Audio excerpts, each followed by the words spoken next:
These are the extracurriculars your dream college actually wants to see. I've helped students get into Harvard, Stanford, MIT, Yale.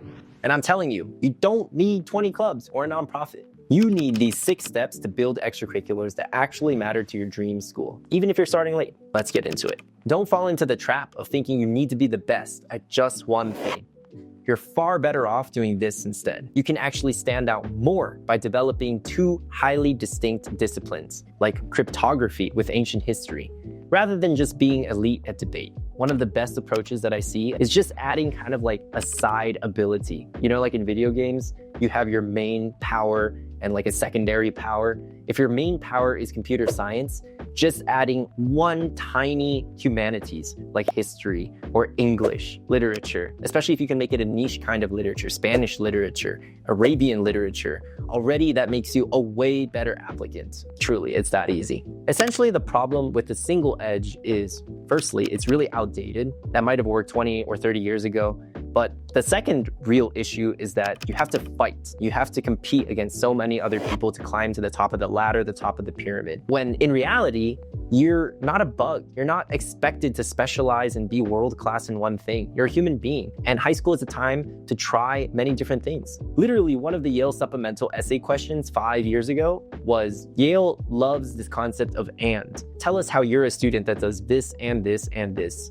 A chemist and ballerina and history buff. The best schools in the world, liberal arts colleges like Harvard, Yale, Princeton, they want to see that you're a well-rounded individual, not just a hyper-focused robot. Now, one of the biggest problems that I see students make is that they don't connect the dots. So let's say that they have a profile which shows that they're really, really good at bio and they're really, really good at creative writing, particularly flash fiction. If you never explain how these 2 disciplines are actually meaningful to you, connected, then it's going to be very difficult for an admissions officer to kind of understand what point you're trying to convey. Let me give you an example. There was one student, Asian girl, interested in pre-med, but she wrote a lot of creative writing pieces about medicine, specifically about, the ethics of genetics, a story about clones. She wrote another story about this AI medical robot, and the patient wanted to commit suicide. And now she can reference those stories when applying to college. Even better, she can send that creative piece, that Scholastic award-winning, sci-fi story to her English teacher and say, hey, Miss English teacher, do you mind mentioning this tidbit, this story in your rec letter? Now, do you guys see how that builds a way more cohesive and convincing profile? That's the silver bullet to getting into Yale or Harvard. Next, step number 2. Stop starting passion projects just to impress colleges.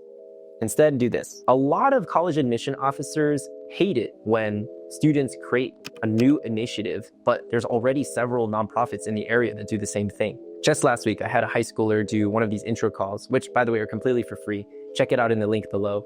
And basically, she was asking me, hey, how do I start this nonprofit that serves food to the homeless? I was like, pause, hold your horses.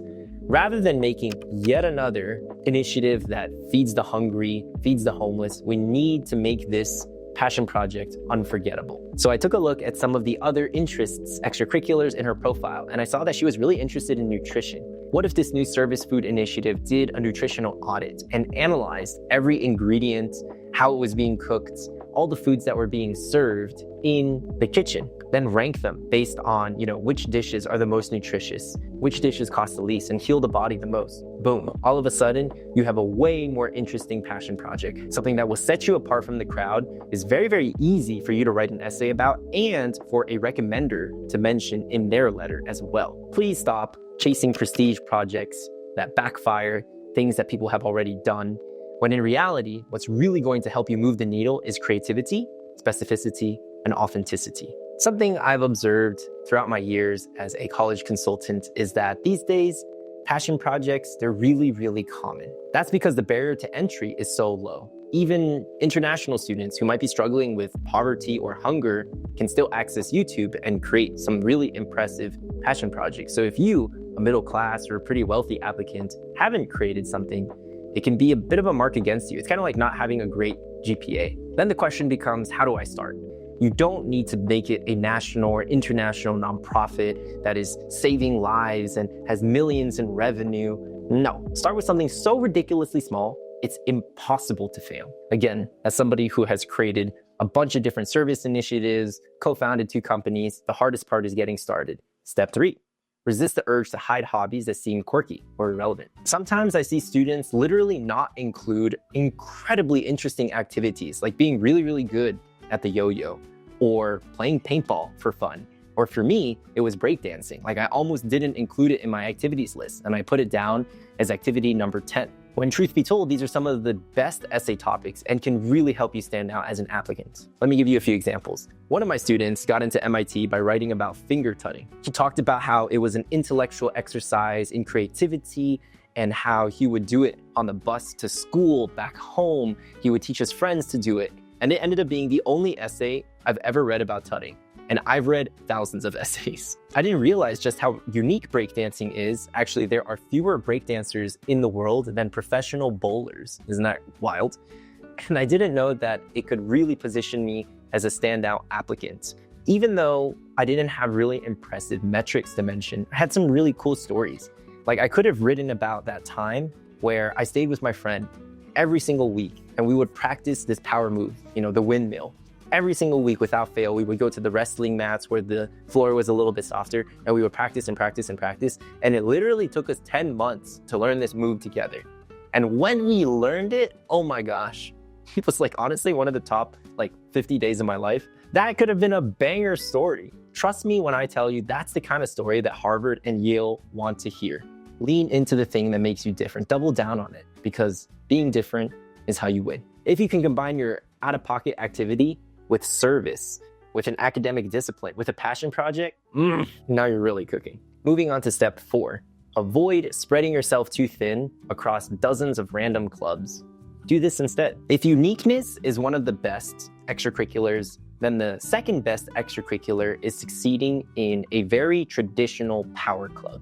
That would be a high position within student government, right? Like class president, vice president, something like that, or editor-in-chief of your school newspaper.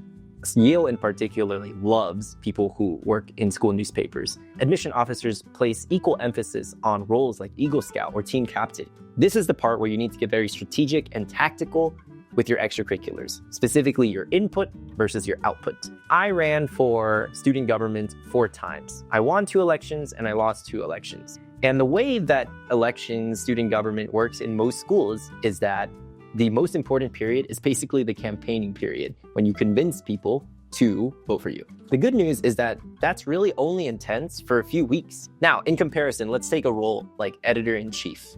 At our school, wow, this role was insane. You had to work 30 to 40 hours a week, writing articles, interviewing people, doing real journalism, and do that for 2-3 years. So you can see how that extracurricular requires way more input versus student body president. Now, as a sophomore, junior, and you're trying to decide where to allocate your time, these are important factors to consider. Another low input, high output activity was Eagle Scouts. I became one of the youngest Eagle Scouts in Florida, actually at the ripe age of 14, because I was able to fill out a lot of the paperwork, complete all my merit badges, finish my camping requirements, even before I went to boarding school. It's very rare for somebody to get into a top 10 school without having some kind of significant position at school. It can happen, don't get me wrong, especially if you play your cards right in the quirky categories, you have a really dope passion project. So don't think that you need to do all of these steps to win. Try to identify where you succeed most. 9th and 10th grade is all about kind of being the fat kid at the dessert table, trying these different activities, joining 10 different clubs.